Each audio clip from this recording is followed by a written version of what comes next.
بسم اللہ الرحمن الرحیم الحمد للہ وکفی وسلام علی عبادہ الذین اصطفی اما بعد اعوذ باللہ من الشیطان الرجیم بسم اللہ الرحمن الرحیم ہن لباس لکم وانتم لباس لہن سبحان ربک رب العزة عما یصفون وسلام علی المرسلین والحمد للہ رب العالمین اللہم صلی علی سیدنا محمد وعلی آل سیدنا محمد وبارک وسلم اللہم صلی علی سیدنا محمد وعلی آل سیدنا محمد وبارک وسلم اللہم صلی علی سیدنا محمد وعلی آل سیدنا محمد وبارک وسلم۔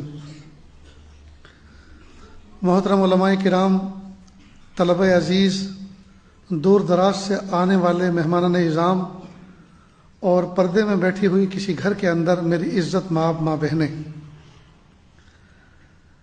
آج کا یہ مبارک دن جس میں ماہانہ مجلس ہوتی ہے، اصلاحی اور تربیتی باتیں ہوتی ہیں، اللہ رب العزت نے آج ہمیں یہ دن عطا فرمایا کہ ہم تربیتی اس مجلس میں شریک ہیں۔ میرے بھائیوں اور بہنوں، آسمان کی چھت کے نیچے ہر کام ہم سیکھ کر کرتے ہیں، یہاں تک کہ ماں بہنیں روٹی پکاتی ہیں تو پہلے سیکھتی ہیں پھر پکاتی ہیں، ورنہ گول روٹی پکانا کوئی آسان کام نہیں ہے۔ میں نے بچپن میں ایک مرتبہ روٹی پکائی، وہ شری لنکا کا نقشہ جیسا تو بن گئی لیکن گول نہیں بنی، بہت کوشش کی، آخر میں کوئی پلیٹ اس کے اوپر رکھی اور جو زائد اس کے کنگرے تھے، کنارے تھے، وہ چھری سے کاٹے تب جا کے وہ گول بن پائی۔ کتنا مشکل کام ہے۔ تو ہر کام پہلے سیکھتے ہیں پھر کرتے ہیں۔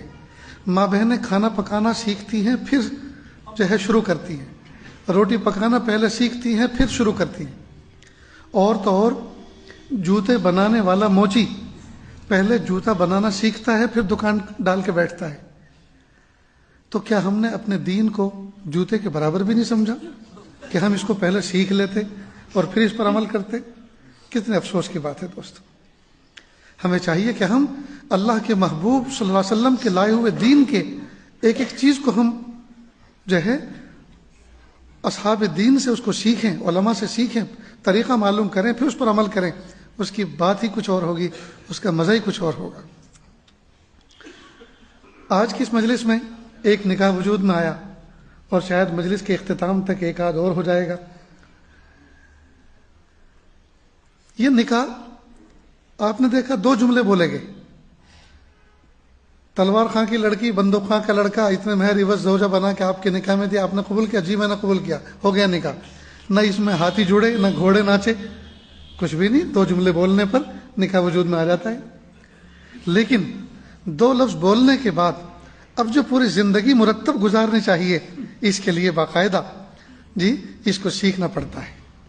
افسوس کی بات ہے، نوجوان بچے نکاح تو کر لیتے ہیں، نکاح کے لیے شوٹ بھی سلواتے ہیں، نکاح کے لیے نہ جانے کیا کیا تیاری کرتے ہیں لیکن جو اصل چیز ہے، کسی صاحب نسبت سے، کسی صاحب دل سے، کسی مفتی سے، کسی عالم سے یہ پوچھنے کی زحمت گوارا نہیں کرتے اب میرا ایمان مکمل ہونے جا رہا ہے، نکاح کے ذریعے سے مجھے بیوی کے ساتھ میں کس طرح کا بیہیو کرنا ہے، میرے اوپر اس کے حقوق کتنے ہیں اور مجھے کس طرح سے ادا کرنا ہے، اور اللہ کے محبوب صلی اللہ علیہ وسلم نے اس دیواجی زندگی سے متعلق کچھ واضح ہدایات، ڈائریکشن دیے ہوں تو پلیز مجھے بتائیے، مجھے کچھ پتہ نہیں ہے اس بارے میں۔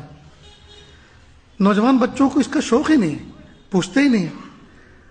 بس ہر نوجوان کے ذہن میں یہ ہے کہ نکاح تو بس ایک ہی کام کے لیے کیا جاتا ہے اور وہ طریقہ تو ہمیں معلوم ہے، ہم نے انٹرنیٹ پہ بہت دیکھ رکھا ہے۔ کیا خاک معلوم ہے؟ کیا خاک معلوم ہے؟ کچھ بھی تو پتہ نہیں ہے۔ اور جو کچھ انٹرنیٹ پر ہے کہ وہ حلال طریقے ہیں، وہ سب حرام طریقے ہیں، وہ اللہ کے محبوب صلی اللہ علیہ وسلم اللہ کو ناراض کرنے والے طریقے ہیں، اور ان کو دیکھ کر اگر اس کو اپلائی کریں گے ادھر تو اولاد کس طرح کی پیدا ہوگی؟ فرمانبردار ہوگی یا نافرمان ہوگی؟ اس لیے آج کی اس مجلس میں اس دیواجی زندگی سے متعلق کچھ باتیں آپ کے سامنے عرض کرنی ہیں، سنیں اور دل کے کانوں سے سنیں۔ پیارے آقا صلی اللہ علیہ وسلم کے ذریعے سے اللہ پاک نے ہمیں قرآن پاک کی ہدایت دی، اللہ نے اپنے منشے مراد بتائی، اللہ فرماتے ہیں ہن لباس لکم وانتم لباس لہن، عورتیں مردوں کے لیے، مرد عورتوں کے لیے لباس کے مانند ہیں، شوہر بیوی کے لیے اور بیوی شوہر کے لیے لباس کے مانند ہیں۔ دیکھو دو جملے کے لباس کے مانند، جی کیا مطلب لباس سے؟ کیا اس دیواجی زندگی میرج لائف کی تشبیہ لباس سے کیوں دی؟ جس طرح سے لباس پہننے کے بعد آدمی باوقار ہوتا ہے، میاں بیوی کو نکاح میں جڑنے کے بعد چاہیے کہ وہ باوقار زندگی گزارے، پھر الول جلول زندگی نہ گزارے، غیر ذمہ دارانہ زندگی نہ گزاریں۔ چھچورے انسان کے جسم پر اگر کوئی داغ دھبے ہوں، پھوڑا پھنسی نکلا ہو کبھی، اس کے داغ دھبے ہوں، یا کوئی سرجری ہوئی ہو، اس کے اسٹیچز لگے ہوں، ٹانکے لگے ہوئے، اس کے نشانات ہوں، تو لباس پہننے کے بعد جسم کے سارے عیب چھپ جاتے ہیں۔ میاں بیوی جب رشتے ازدواج میں منسلک ہو جائیں، دونوں کو چاہیے کہ ایک دوسرے کے عیبوں کو چھپا لیں۔ نیز لباس کے ساتھ تشبیہ دی، لباس پہننے کے بعد جب کبھی لباس گندا ہوتا ہے، میلا ہوتا ہے، تو اس کو پھینکا نہیں کرتے بلکہ دھو لیا کرتے ہیں۔ اسی طرح میاں بیوی کے درمیان میں اگر کوئی بات ایسی ہو جائے جس کی وجہ سے دونوں کے دل میلے ہو جائیں، تو دونوں کو چاہیے کہ وہ معافی تلافی کر کے، رو دھو کر آپس میں ایک دوسرے کا دل صاف کر لیں، تعلقات کو استوار کر لیں۔ نیز لباس جسم کے سب سے زیادہ قریب ہوتا ہے، میاں بیوی کو چاہیے کہ دونوں ایک دوسرے کے بالکل کلوز رہیں، قریب رہیں۔ لباس اور جسم کے درمیان میں آدمی کسی تیسری چیز کو آنے دینا پسند نہیں کرتا، مثلا کوئی کیڑا ہے، کوئی تنکا ہے، لباس کے درمیان اور جسم کے درمیان آتی ہے تو آدمی فوراً نکال کے باہر کرتا ہے۔ تو میاں بیوی کو چاہیے کہ اگر ان کی زندگی میں، میرج لائف میں کوئی دوست ہے، کوئی سہیلی ہے، وہ اگر انٹرفیئر کرنے گھس رہے ہیں تو ان کو دفع دور کریں، ہماری اس ازدواجی زندگی کو آپ خراب نہ کریں۔ یہ ہے لباس کی حکمتیں، لباس کی جو مثال دی۔ نیز پیارے نوجوانوں، ایک بات سمجھ لیں، اسلام نے لو میرج کو پسند نہیں کیا، لو آفٹر میرج کو عبادت قرار دیا ہے۔ لو بیفور میرج، نکاح سے پہلے کی محبت حرام ہے اسلام میں، ہاں نکاح کے بعد کی محبت عبادت ہے، نکاح کے بعد کی محبت یہ عبادت ہے۔ اللہ کے محبوب صلی اللہ علیہ وسلم نے اس دیواجی زندگی کو کیسے خوشگوار بنائے، اس کے بارے میں بھی ہمیں واضح نمونہ پیش فرمایا ہے۔ حضرت ماں خدیجہ الکبریٰ رضی اللہ تعالیٰ عنہ مکہ مکرمہ میں تھیں۔ اللہ کے محبوب صلی اللہ علیہ وسلم جب بھی گھر میں داخل ہوتے، مسکراتے ہوئے چہرے کے ساتھ، خندہ پیشانی کے ساتھ گھر میں انٹر ہوتے، سلام کرتے۔ حضرت ماں خدیجہ الکبریٰ رضی اللہ عنہ خوش ہوتی۔ ایک مرتبہ دین کی دعوت کا کام چل رہا تھا، کسی نے باہر، گھر کے باہر محلے میں کسی نے مس بہیو کیا، محبوب صلی اللہ علیہ وسلم کا حساس دل اس کے اثر کو اس نے قبول کر لیا، محبوب کے دل نے قبول کیا، اور چہرہ اداس تھا۔ جب گھر میں داخل ہوئے تو اداس چہرے کے ساتھ حضرت ماں خدیجہ الکبریٰ رضی اللہ عنہ نے فوراً احتجاج کیا اور کہا، ارے آج آپ کیسے گھر میں داخل ہو رہے ہیں؟ محبوب صلی اللہ علیہ وسلم کو احساس ہوا، فوراً واپس مڑے، اور واپس مڑنے کے بعد پھر مسکراتے ہوئے چہرے کے ساتھ آئے، سلام کیا، کہا اب ہوئی نا کوئی بات۔ معلوم ہوا اپنے گھر کے اندر خندہ پیشانی کے ساتھ، مسکراتے چہرے کے ساتھ سلام کرتے ہوئے گھر میں داخل ہونا اللہ کے محبوب صلی اللہ علیہ وسلم کی یہ عادت شریفہ تھی، محبوب کی یہ سنت۔ اب ہم میں سے کتنے لوگ ہیں، ہاں ساری دنیا کو ہیلو ہائی کریں گے، الیکٹرانک سلام کریں گے، ڈپر دیں گے، ہارن بجائیں گے، یہ الیکٹرانک سلام ہے، لیکن گھر میں آئیں گے تو کمانڈر بن کر، جس آدمی کی کسی پہ نہیں چلتی، کوئی اس کی بات نہیں مانتا، کوئی نہیں سنتا، وہ اپنی بیوی پہ چلاتا ہے کیونکہ وہ کمزور ہے نا۔ کتنی بری بات ہے دوست۔ یاد رکھیں، یہ جو بیوی ہے ہماری، یہ کسی باپ کی آنکھوں کی ٹھنڈک ہے، کسی ماں کا دل کا سکون ہے، کسی بھائی بہن کی عزت و ناموس ہے، اتنی ساری حیثیتوں کی حامل یہ ذات جب ہمارے نکاح میں آ رہی ہے، ہمارے گھر میں آ رہی ہے، تو ہم نے کوئی کھلونا نہیں خریدا کہ آج ٹوٹ گیا یا آج توڑ دیا تو کل دوسرا خرید لیں گے، ہم نے کوئی جانور نہیں خریدا کہ جیسے چاہے جی اس کے ساتھ برتاؤ کریں، بلکہ اس کے ساتھ میں بہت ساری حیثیتیں لگی ہیں۔ اس نے 18-20 سال کی بہاریں جس آنگن میں گزاری تھی وہ چھوڑ کر آ رہی ہے، ماں باپ کو چھوڑ کر آ رہی ہے، سہیلیوں کو، رشتہ داروں کو چھوڑ کر آ رہی ہے، اپنے کھیل کھلونوں کو چھوڑ کر آ رہی ہے، اتنی بڑی قربانی دے کر ایک کمزور سی ذات، ایک عورت ذات، ایک لڑکی ذات ہمارے نکاح میں آئی، ہمارے گھر میں آئی، اس کو ہم آنکھوں کی ٹھنڈک بنائیں اپنی، اس کے ساتھ زندگی کے بہترین دن بتائیں، اس کا دل خوش کریں۔ وہ فقر و فاقے والی نہیں تھی کہ اس کے گھر میں فقر و فاقے تھے، آپ کے گھر میں وہ مرغ مسلم کھانے کے لیے آ رہی ہے۔ ایسا نہیں تھا اس کے گھر میں زمین پہ وہ سوتی تھی اور آپ کے گھر میں کوئی ڈبل بیڈ ملے گا، موٹے موٹے ڈنلپ کے گدے ملیں گے، وہ آرام کرنے آ رہی ہے۔ نہیں، شاید آپ کے گھر سے زیادہ سکون اور راحت کی زندگی اپنے گھر میں گزارتی تھی۔ پھر آپ کے یہاں کیوں آئی؟ آپ کے یہاں اس لیے آئی کہ اس کے باپ نے اس کا نکاح آپ کے ساتھ کیا، برسر محفل کیا، اور جب اس بچی کے کان میں جا کر کہا بیٹا باہر تمہارا دلہا تمہارا انتظار کر رہا ہے، گاڑی کھڑی ہوئی ہے، اب زندگی کے بقیہ دن تمہیں کسی اور کے ساتھ گزارنے ہیں، تو وہ اللہ کا حکم سن کر کہ تمہارا نکاح ہو چکا ہے، اب بقیہ زندگی کے دن تمہیں کہیں اور گزارنے ہیں، وہ اللہ کا حکم سن کر ساری کی ساری محبتوں کو قربان کر کے آ رہی ہے۔ تو یہ کوئی معمولی قربانی نہیں ہے، وہ اللہ کا ایک حکم سن کے سب چھوڑ کر چل رہی۔ ہم مرد ہو کر اس کے ساتھ میں ظلم و زیادتی کا برتاؤ کریں، یہ ہمیں زیب نہیں دیتا، یہ ہماری مردانگی کے خلاف۔ ہم اس کو پیار دیں، ہم اس کو محبت دیں، ہم اس کے ساتھ میں رافت کا، پیار کا معاملہ کریں۔ اس لیے میاں اور بیوی کے درمیان جو تعلق ہے وہ حاکم اور محکوم کا نہیں بلکہ عاشق اور معشوق، حبیب اور محبوب کا ہونا چاہیے۔ یہ تعلق محبت چاہتا ہے، یہ زندگی اور یہ تعلق اور یہ لائف جو ہے محبتوں کے ساتھ گزر ہوتی ہے، یہ تحکمانہ انداز سے بسر نہیں ہوتی۔ اس لیے اپنے گھر کو دوستو جنت کا نمونہ بنائیں۔ بیوی کو بھی چاہیے کہ جب شوہر کے گھر میں آنے کا وقت ہو تو وہ سارے کام کاج سے فارغ ہو جائے، بات لے، غسل لے، صاف ستھرا لباس پہنے، ہلکا پھلکا میک اپ کرے، ہلکی پھلکی خوشبو لگائے اور شوہر کا سراپا انتظار کرے۔ جب گھر میں آئے شوہر سلام کر کے مسکراتے ہوئے چہرے کے ساتھ، خندہ پیشانی کے ساتھ گھر میں داخل ہو، بیوی اس کا استقبال کرے، اس کے پیروں کے موزے نکال دے، اس کو جیسا موسم ہو، ٹھنڈی کا موسم ہے چائے کافی پیش کرے، گرمی کا موسم ہے تو لیمو کا شربت پیش کرے۔ شوہر نے کمایا کس لیے؟ اگر 2 پیسے اسی کی ذات پر خرچ نہیں ہوں گے تو کس پہ خرچ ہوں گے؟ اس کی روح خوش ہو جائے گی، اس کی تھکن دور ہو جائے۔ پھر کہیں کہ دیکھو تولیہ غسل خانے میں لٹکا ہوا ہے، کپڑے آپ کے لٹکے ہوئے ہیں، آپ فریش ہو جائیں، غسل کر لیں، اور کھانا بالکل تیار ہے، جیسے آپ فارغ ہوں گے دسترخوان تیار ملے گا۔ اب جو عورت اپنے شوہر کی ایسی آؤ بھگت کرتی ہوگی، اب اس کا دماغ خراب ہے کہ اپنی بیوی کو چھوڑ کے وہ کسی اور سے عشق لڑائے، اس کا دماغ خراب ہے کہ بیوی کو چھوڑ کے وہ کسی اور کے سپنے دیکھے۔ اصل میں ہماری بچیوں کو بھی کسی نے یہ سکھایا نہیں ہے کہ اپنے شوہر کا کس طرح سے دل جیتنا ہے، کس چیز سے وہ دل خوش ہوتا ہے، اس کا دل خوش ہوتا ہے۔ میں خود اپنا واقعہ سناؤں۔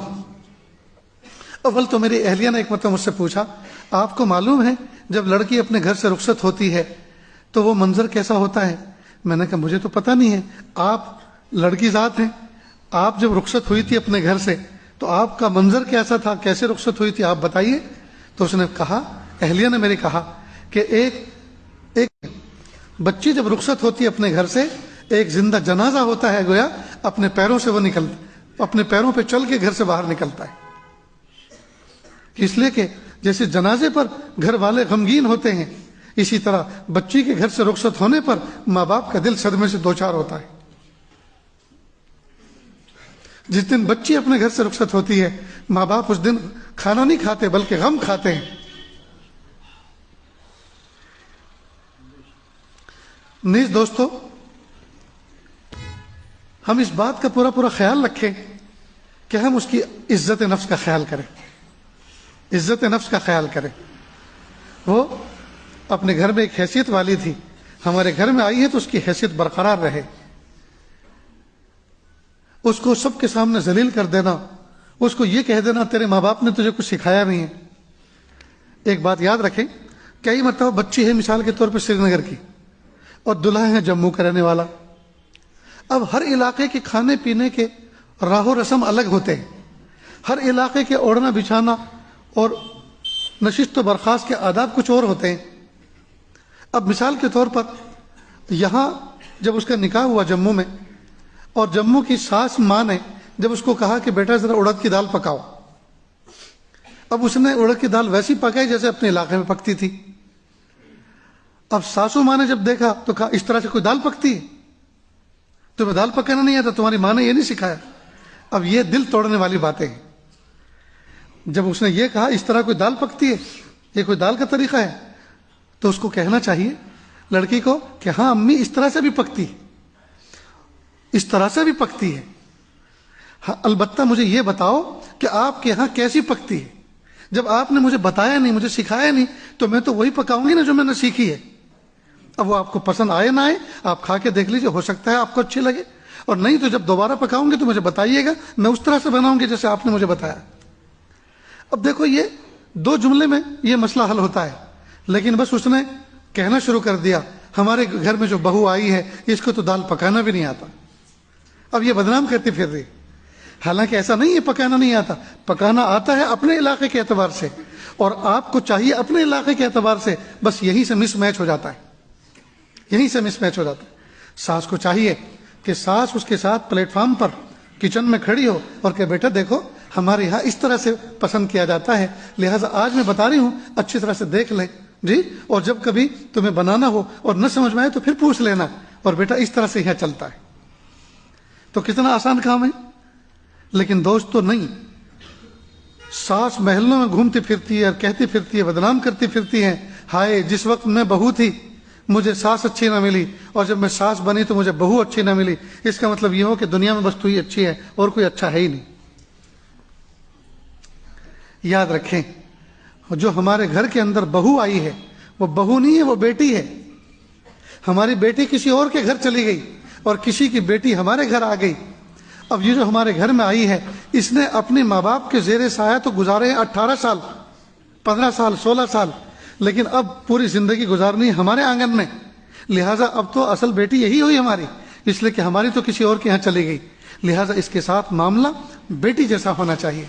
جس طرح اپنی بیٹی کے عیبوں پر پردہ پوشی کرتی ہیں، ان کے عیبوں کو نقص کو چھپاتی پھرتی ہیں، اور بہو کے عیبوں کو نقصوں کو جگ ظاہر کرتی پھرتی ہے، یہ غلط بات ہے۔ یہ بھی آپ کی بیٹی ہے، اس کی بھی عزتوں کے پردے رکھنا یہ آپ کی ذمہ داری ہے، اور ہمیشہ بیٹی بیٹی کہہ کے پکارے، پھر دیکھیے اس کی دل کے اندر کتنی خوشی ہوتی ہے۔ یہاں ذرا ایک حکایت سن لیں۔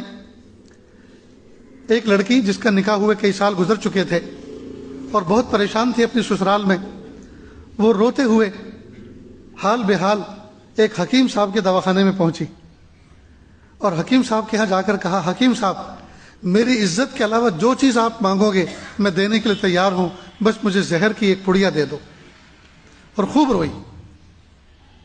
حکیم صاحب نے کہا کہ بیٹا آنسو صاف کرو، رونا دھونا بند کرو، آپ کو تکلیف کیا ہے مجھے تفصیل سناؤ، جب آپ تفصیل سناؤ گی تبھی تو میں کسی نتیجے پہ پہنچوں گا۔ اب اس نے کہا کہ میری ساس ایسی ہے ایسی ہے ایسی ہے اور یوں ہے اور یوں ہے، پوری کہانی سنائی۔ حکیم صاحب نے کہا کہ بیٹی تم بالکل صحیح جگہ پہ پہنچی ہو، اور جو ساس تمہیں ایسا ستاتی ہے تکلیف دیتی ہے، ایسی ساس کو زمین کے اوپر نہیں بلکہ زمین کے نیچے دفن ہو جانا بہتر ہے، اور آپ صحیح جگہ پر آئی ہو، اور ایسی ساس کا مر جانا ہی بہتر ہے، اور اس کے مارنے میں تمہارا پورا تعاون کروں گا۔ لیکن سمجھ لو ایک بات کو، اگر میں ایسا زہر دے دوں ابھی جا کے تم اس کو پلا دو کھلا دو اور وہ شام کو مر جائے تو بل تمہارے نام پھٹے گا اور پریشانی میں بھی مبتلا ہو جاؤں گا، اس لیے میں چاہتا ہوں کہ وہ بڑھیا دھیرے دھیرے سے مرے، تو میں 40 پڑیا تمہیں زہر کی دیتا ہوں، روزانہ ایک پڑیا اس کو پلا دینا، 40ویں دن پڑیا بھی ختم اور بڑھیا بھی ختم۔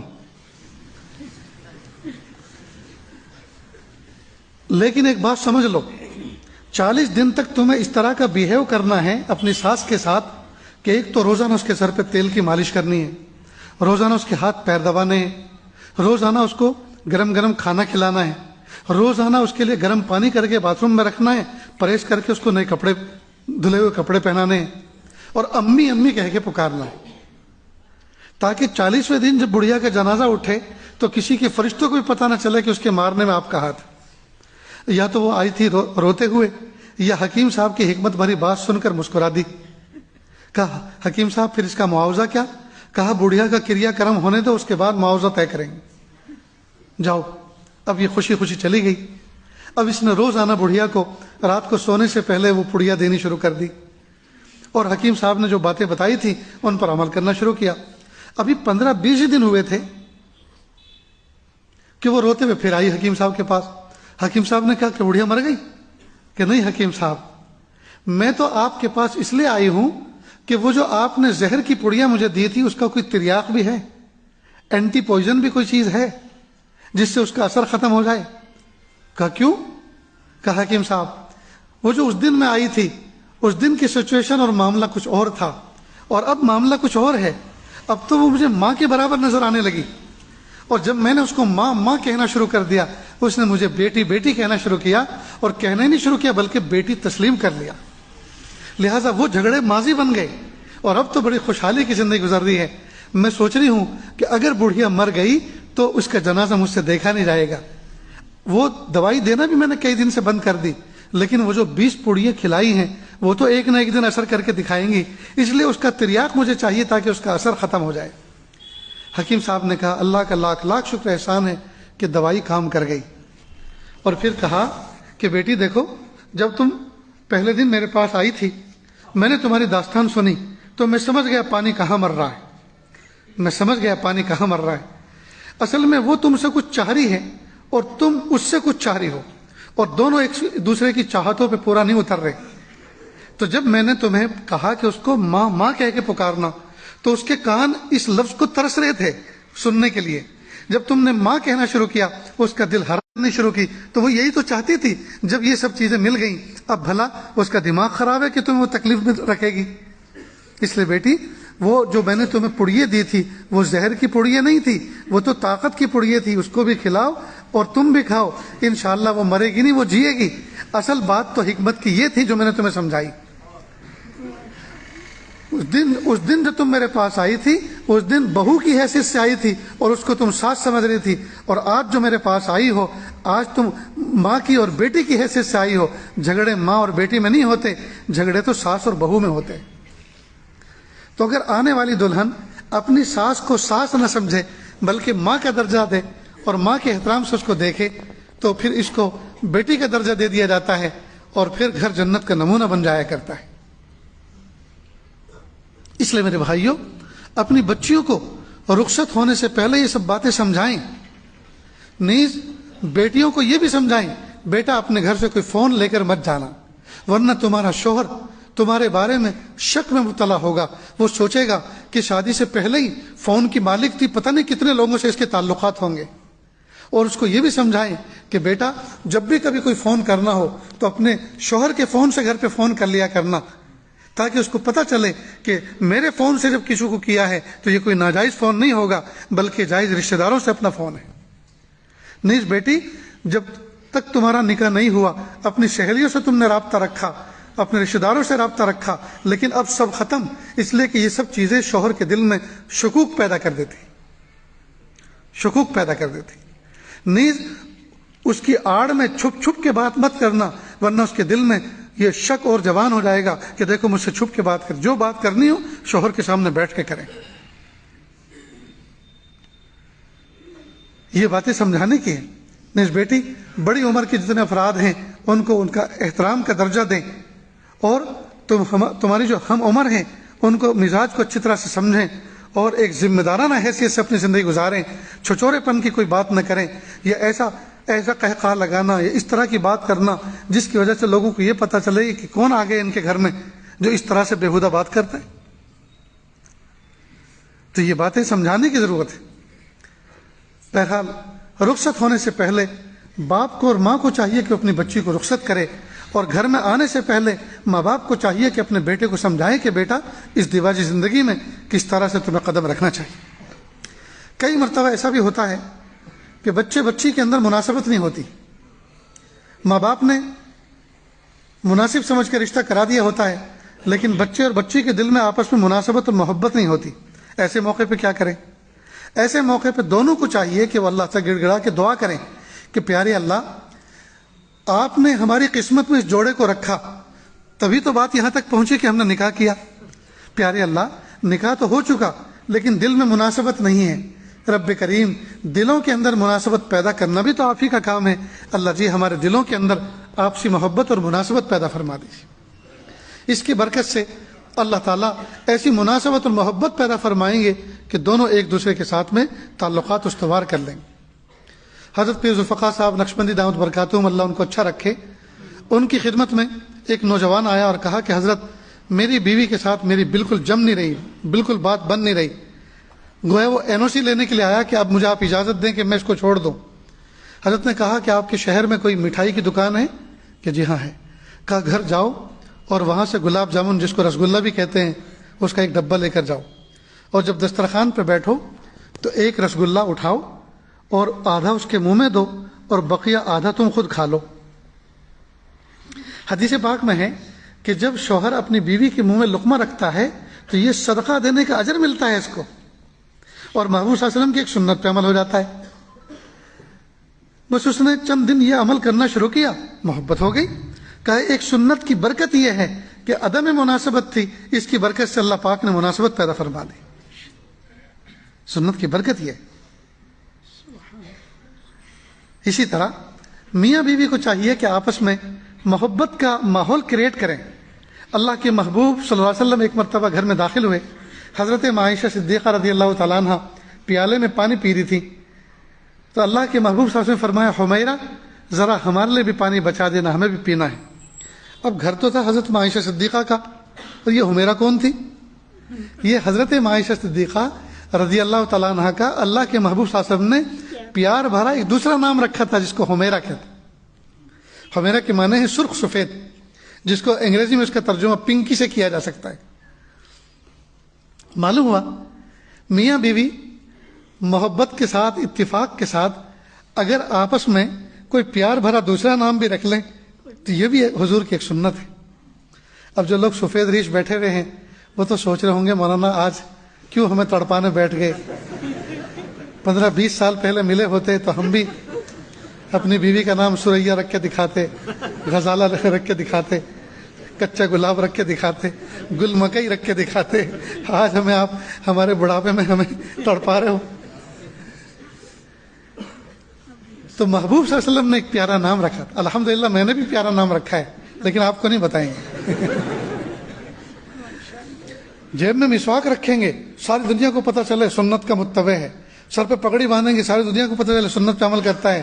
ارے بیوی کا دوسرا محبت کا نام رکھنا یہ بھی تو سنت ہے. اس سنت پہ ہم نے کتنوں نے عمل کیا. ہاں گالی میں کہیں گے موٹی، اندھی، لنگڑی، لولی، یہ سیکنڈ نام رکھتے ہیں، غصے میں گالی دیں گے، لیکن وہ پیار بھرا نام جس کے اس کے دل کے اندر گدگدی ہو جائے وہ نام نہیں رکھتے.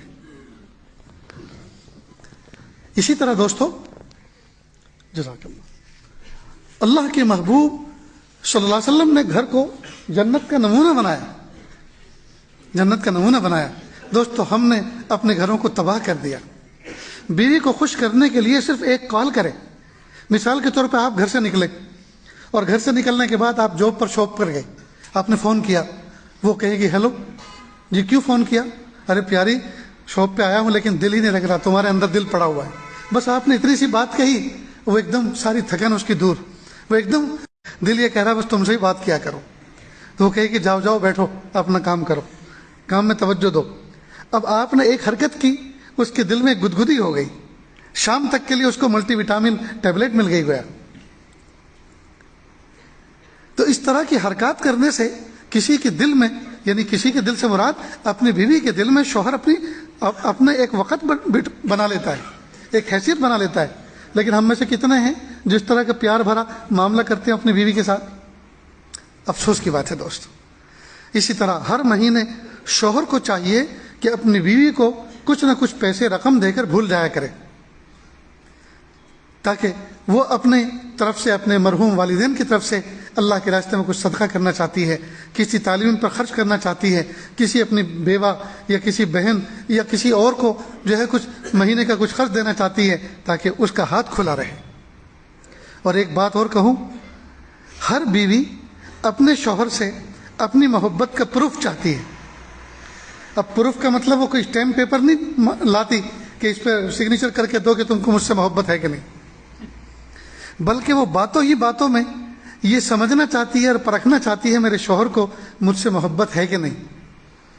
زبان سے کبھی نہیں کہے گی, زندگی بھر وہ اس بات کا انتظار کرتی ہے میرے شوہر کو مجھ سے محبت ہے کہ نہیں. چنانچہ آپ جب بھی کبھی سفر پہ جائیں اور سفر سے واپس لوٹیں, کوئی نہ کوئی تحفہ اس کے لیے لے کر آئیں, چاہے پیروں کی چپل ہو, چاہے کوئی جویلری ہو, چاہے کوئی دوپٹہ ہو, کوئی اوڑھنی ہو, کوئی استعمال کی چیز ہو, چھوٹی موٹی. جب آپ لے کر آئیں گے بس وہ اسی چیز کے ضمن میں سمجھ لے گی کہ میرے شوہر کو مجھ سے محبت ہے, تبھی تو وہ یہ لے کر آئے ہیں. کئی مرتبہ زندگی گزر جاتی ہے اور بیوی اسی انتظار میں رہتی ہے کہ میرے شوہر کو مجھ سے محبت ہے کہ نہیں, اس کو کوئی پروف نہیں ملتا. اسی طرح دوستو, جب کبھی وہ کھانا پکائے اس کے کھانے کی تعریف بھی کریں. مہمان آئے, 2-4 قسم کی ڈش اس نے تیار کی, مہمانوں نے کھانا کھایا. جب آپ برتن لے کر اندر جائیں کچن میں, کہیں پیاری اللہ تمہیں جزائے خیر دے, مہمان انگلی چاٹتے رہ گئے, بہت خوش ہوئے, پیٹ بھر کے سب نے کھایا, تم نے میری عزت رکھی, اللہ آپ کو جزائے خیر دے, لاؤ ذرا اپنا ہاتھ لاؤ. تو وہ کہے گی کیوں؟ ارے ہاتھ تو لاؤ, میں اس کو بوسہ دینا چاہتا ہوں, جن ہاتھوں سے اتنے سارے کھانے پکے ہیں میں اس کو بوسہ دینا چاہتا ہوں. اب آپ نے یہ چھوٹی سی ہلکی سی ادا اپنائی, وہ بیچاری جو تھک کے چور ہو چکی تھی اس کو ساری تھکن دور ہو گئی, اس کو فریشنس نصیب ہو گئی آپ کی زبان سے نکلے ہوئے محبت بھرے 2 جملے کی وجہ سے. دوستو, ہم کیسے مرد ہیں جب اپنی بیوی کو خوشی زبان سے نکلے ہوئے الفاظ سے اس کو خوشی نہیں دے سکتے تو جیب میں سے نوٹ کیا نکال کے دے سکتے ہیں؟ تو دوستو, ہم بخیل نہ بنیں, اس بارے میں ہم سخی بنیں, اپنے گھر کے اندر محبتوں کو نشاور کریں. کئی مرتبہ ماں باپ ایک غلطی یہ کرتے ہیں کہ اپنے جوان بیٹے کو بیٹھک میں, ڈرائنگ روم میں دیر تک بٹھا کے رکھتے ہیں, دنیا بھر کے کہانیاں سناتے ہیں اور سنتے ہیں, کاروبار کی بات کرتے ہیں, حالانکہ اس کی بیوی تھکی ہاری اپنے کمرے میں اس کا انتظار کر رہی. ماں باپ کو چاہیے کہ بچے کو زیادہ دیر عشاء کے بعد اپنے پاس نہ بٹھائیں, اس کو فارغ کر دیں, جاؤ بیٹا اپنے بچوں کے ساتھ جاؤ, اپنی فیملی کے ساتھ رہو. اس لیے کہ دن بھر تو وہ کام کاج میں رہتی ہے, شوہر بھی کام کاج میں رہتا ہے, رات کو کچھ وقت ملتا ہے سونے سے پہلے آپس میں محبت کی کچھ بات کرنے کا, محبت کے اظہار کرنے کا. وہی وقت اگر ماں باپ کھا جائیں گے تو یہ حق تلفی ہے. وقت پر اپنے کمرے میں بھیجیں ان کو, وقت پر سوئیں, وقت پر اٹھیں. اسی طرح دوستو, نوجوان دلہے دلہن کو چاہیے کہ ابتدائی دن جو ہیں وہ بہت کیئرفل گزاریں, بلکہ شوہر پہلی ہی رات میں بیوی کے ساتھ کچھ عہد معاہدے کر لیں کہ دیکھو پیاری, تہجد بھی انشاءاللہ پڑھیں گے اور فجر کی نماز بھی پڑھیں گے, تم میرا تعاون کرنا, میں تمہارا تعاون کروں گا. میں دین میں بہت ناقص اور کمزور واقع ہوا ہوں, تم میری بیوی ہو, لہذا مجھے دین پر ابھارو, دین کے کاموں پہ مجھے ابھارو, اور جہاں کچھ کمی کوتاہی ہوگی میں آپ کو سمجھاؤں گا. پہلے دن یہ بات طے کر لیں, اس لیے کہ پہلے دن طے کی ہوئی بہت سی باتیں ایسی ہوتی ہیں جو زندگی بھر اس کا اثر رہتا ہے. 2 نوجوان تھے, دونوں کا نکاح 2 سگی بہنوں سے ہوا, بڑے کا بڑی کے ساتھ اور چھوٹے کا چھوٹی کے ساتھ. اب چھوٹے بھائی کے ساتھ جس بہن کا نکاح ہوا وہ بڑی وفادار تھی, اور بڑے کے ساتھ جس کا نکاح ہوا وہ بہت زیادہ شرارتی تھی, یعنی بات نہیں مانتی تھی. تو بڑے بھائی نے اپنے چھوٹے بھائی سے کہا کہ جس پیٹ میں میرے والی نے پیر پھیلائے ہیں اسی پیٹ میں تیرے والی نے پیر پھیلائے ہیں, ایک ہی ماں کی اولاد ہے, لیکن میری اتنی بدماش کیوں اور تیری اتنی نیک کیوں؟ تو بھائی نے کہا یہ تو اس کے لیے کچھ کرنا پڑتا ہے. کہا کیا کرنا پڑتا ہے؟ مجھے بھی پتا, میں بھائی ہوں تیرا. کہا کہ میں نے پہلی رات میں بلی ماری تھی. کہا وہ کیسے؟ کہ جب میں اپنے کمرے میں گیا تو میں نے ایک بلی پہلے سے وہاں چھپا کے رکھی تھی چارپائی کے نیچے. میں نے 2 رکعت پڑھی, بیوی کے سر پیشانی کے بال پکڑ کے دعا پڑھی, اور پھر اپنی بیوی کو کہا نیک بخت, یہ تلوار ذرا کھونٹی سے اتارو. اس نے کانپتے ہوئے تلوار اتاری کہ پہلی رات میں تلوار کا کیا کام.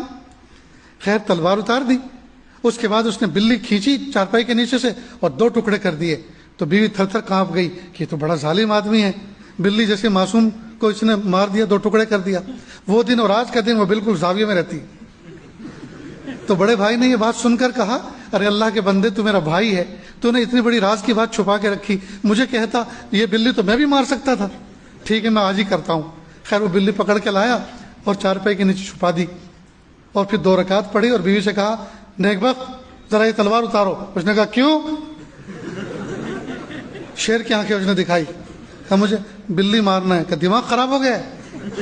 معصوم جانور کو تم میرے جیتے جی مار دو گے؟ چپ ہو کے بیٹھ گیا.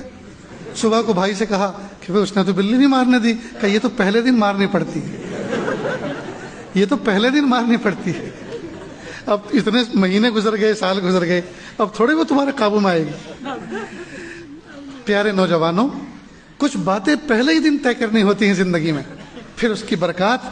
اب میں یہ نہیں کہہ رہا کہ آپ بھی بلی مارنا اور پہلے دن طے کرنا، میں تو آپ کو نیکی کی طرف، تقوی کی طرف لے جا رہا ہوں. اب پہلے دن تم نے فجر کی نماز چھوڑی اور ظہر تک سوتے رہے، رات بھر جاگتے رہے، تو بیوی پہچان لے گی کہ یہ کتنے پانی میں ہے، ان کا تقوی کتنا ہے اور پاکیزگی کتنی ہے، وہ تو پہچان لے گی.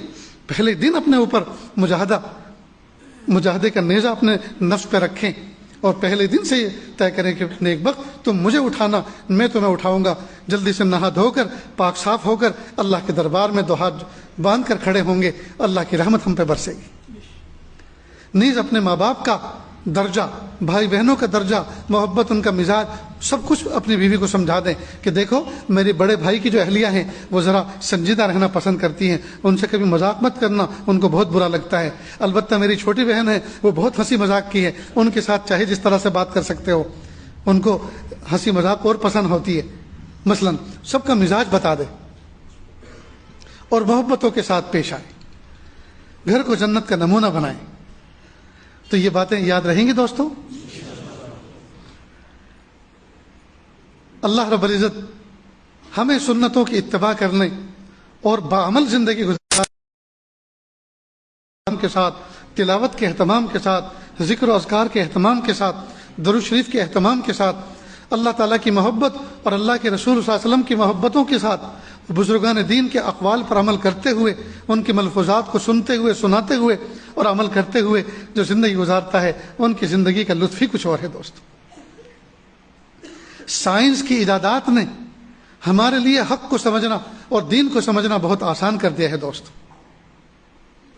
کچھ گھڑیاں، کچھ لمحات، کچھ اوقات ایسے ہوتے ہیں جس میں اللہ کی رحمت چھم چھم برستی ہے. اس میں سے ایک تہجد کا وقت ہے. تہجد کے وقت میں اللہ تعالیٰ کی رحمتیں چھم چھم برستی ہیں. اس وقت تو ہاتھوں کا پیالہ بنا کر اللہ کے دربار میں جب کوئی بندہ اللہ سے سوال کرتا ہے، اللہ تعالیٰ اس کی دعاؤں کو قبول کرتے ہیں، اللہ تعالیٰ اس کے دل کو سکون عطا فرماتے ہیں، اللہ اس کے دل کے اندھیروں کو دور کرتے ہیں. دیکھو یہ سیل فون کا زمانہ ہے. اگر ہمارا فون آف موڈ میں ہماری جیب میں پڑا ہو اور ہمارا کوئی ملنے والا دوست ہم سے رابطہ کرنا چاہے تو برقی لہریں، جس کو فریکوینسی کہتے ہیں، فریکوینسی، برقی لہریں آتی ہیں اور ہمارے فون سے ٹکراتی ہیں اور واپس جاتی ہیں، اور اس کے کان میں ایک اناؤنسمنٹ سنائی دیتا ہے، جس فون پر آپ رابطہ کرنا چاہ رہے ہیں اس کا سوئچ آف ہے. ایسا ہی میسج آتا نا، مفہوم اس کا یہی ہے، زبان چاہے کوئی بھی ہو، اس کا سوئچ آف. ٹھیک بالکل اسی طرح اللہ تعالیٰ کی رحمتیں جب بندوں کی طرف متوجہ ہوتی ہیں، اللہ تعالیٰ اپنی رحمتوں کو بھیجتے ہیں بندوں کے دلوں کی طرف، اور وہ ہمارے دلوں سے ٹکراتی ہیں. اور اگر ہم اس وقت سوئے ہوئے ہوں، غافل ہوں، تو اللہ کو گویا یہ پیغام دیتی ہیں، پیارے اللہ، جن دلوں کی طرف آپ نے ہمیں بھیجا تھا ان پہ تو غفلت کے لوک لگے ہوئے ہیں، اندر جانے کا کوئی راستہ ہی نہیں ملا.